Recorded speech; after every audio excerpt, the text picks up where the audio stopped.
All right, hello everyone. So today I'm going to show you how I'm going to install a couple tire pressure sensors on my trailer that hooks up to the truck. This truck has the option for the tire pressure monitoring system, but the sensors did not come with the truck. It's a cheap option, I think $50 for the sensors, but for some reason they didn't order it. So I found some on eBay. These are not the ones that actually come with the truck, but they are, I believe, 433 megahertz.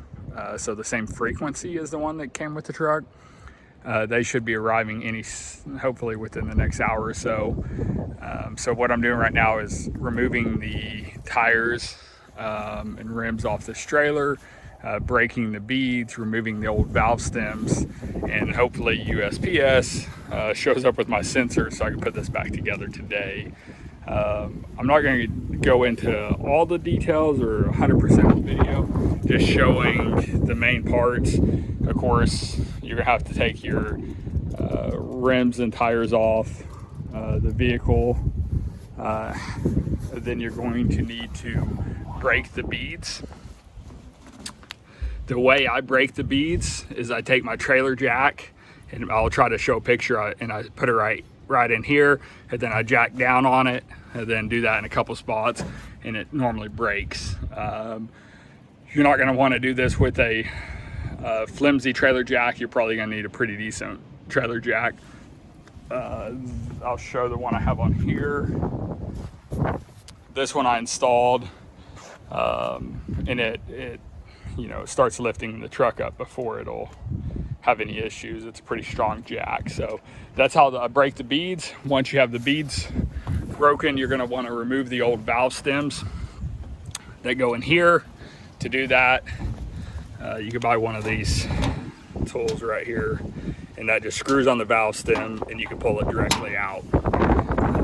You use that exact same tool to install the new ones. I'll show that once they get here.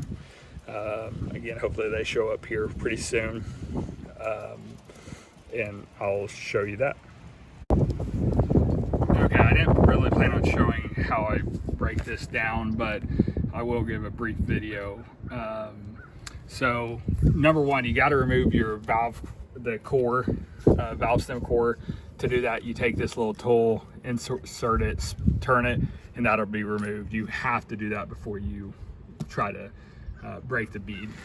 As you can see, I put the jack as close as I can to the rim, and then start just jacking this up, and it'll start pushing down. And like I said, sometimes I'll do it in two different spots. Sometimes it breaks really easily, just depending on the tire. Use it at your own risk. You could easily take these to a tire shop and just have this done. But if it takes longer to drive there, and you think you could do this safely, then by all means, I would wear safe glasses and take precautions. Do this at your own risk. The sensors actually just arrived 5 minutes after I said that. So once I break these and get these valve stems out, I'll take it in the shop and show you how I install them.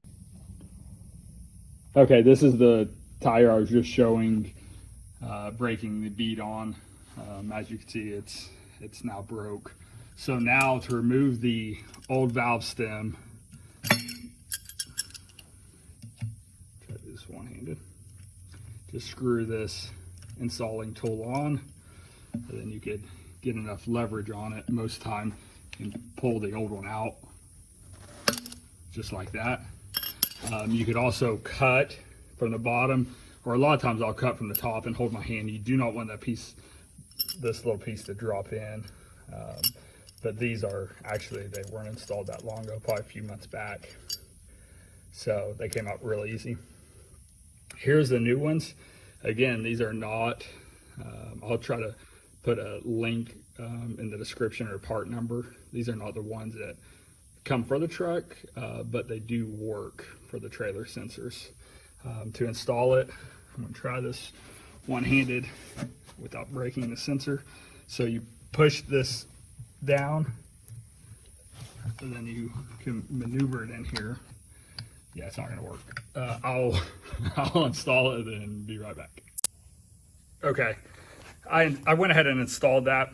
Again, really easy. Once I had two hands, just push down on the tire. You could slip it in there. You pull it through, just like I removed the other one. Just screw your tool on there and then pry it up. Make sure not to get this in a bind when you're doing that, because you can break it pretty easily. The next step is going to be air up the tire.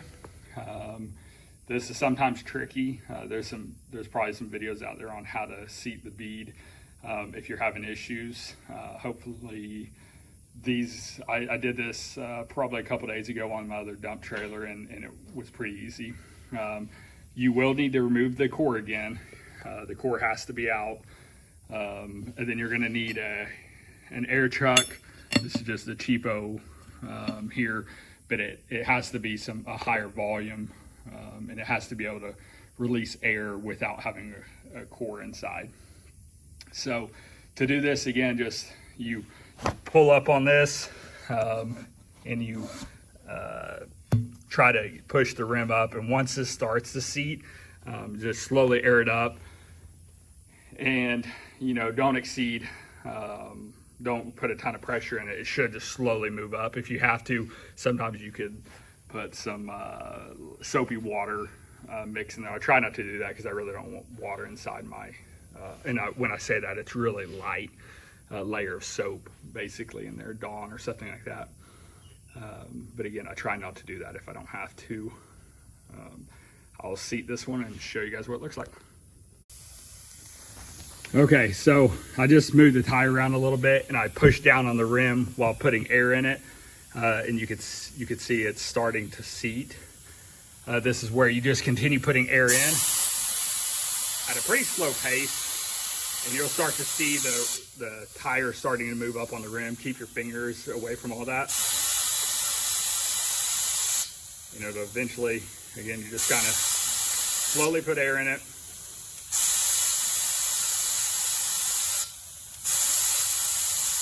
And it'll eventually go all the way around.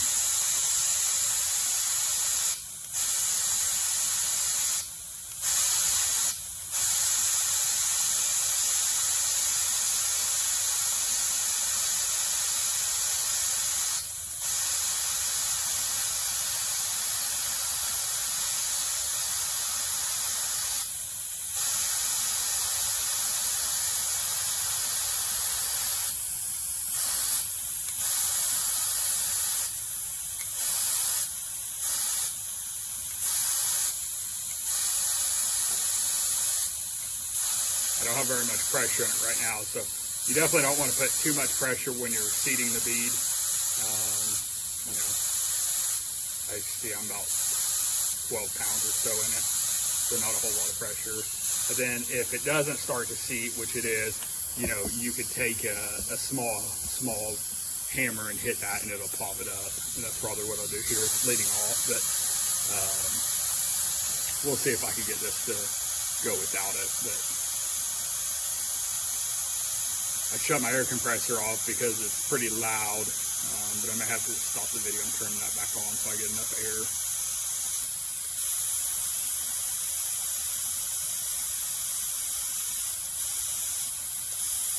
Okay, I'm going to turn the air compressor back on. I'll show you guys once it's done.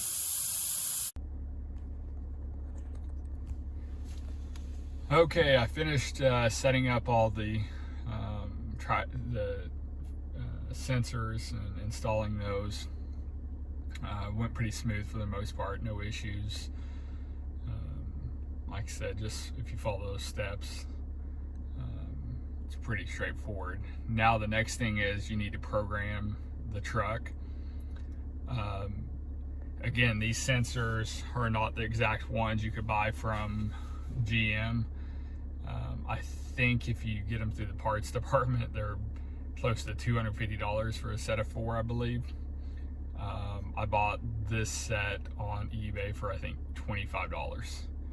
So there's a few little things that maybe they're not quite as good at, but I'll show you, they show pressure and temperature just fine.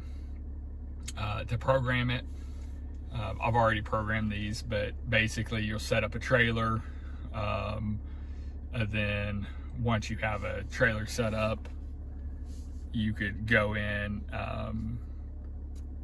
status, I guess trailer won't work. So let's just start a new trailer.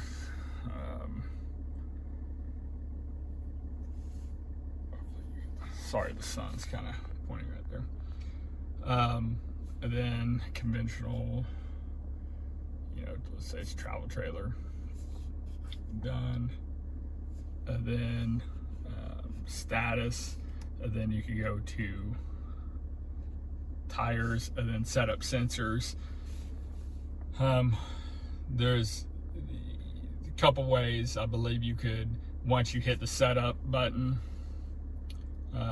it'll ask you, if you want to set it up or not. You hit yes, tell it how many axles it has. Let's say 2. Next, you tell it the pressure. So let's say it's 45. Next, and then you want to start learning, and you hit start. It says the horn chirps. With these sensors, I don't know if it's just these sensors, or all sensors. There is no horn chirping. To program it, you can, I believe, release so much pressure out of each one, or you just buy this. You could buy a simple TPMS programmer, and then you just go and put this next to the valve stem, in kind of the rubber area, and so you just hit start, and it gives you 2 minutes, and you go to each one, and you go to number 1 there, and push the button, it'll program, go to number 2, number 3, number 4, and that's it. Again, sorry about that, sun. And then once you have it programmed, I'll switch back to the car hauler, and it says connected. Well, now I guess I'm gonna have to drive to get the sensors to read. I was about to unhook the trailer, but right here, once you, like I said, it'll read the sensors once you start driving it, and it reads both temperature and pressure. So pretty straightforward. It works. For the dump trailer, I did have to program those, it seemed like twice. I'm not sure if that's just because of different sensors, if there was some kind of issue there, but I did program them twice, but haven't had an issue since then. We'll see, maybe I have to program this set 2 times as well, but that's it. So for me, it saved some money. I spent a couple hours installing them, but other than that, it was pretty easy. All right, thanks guys.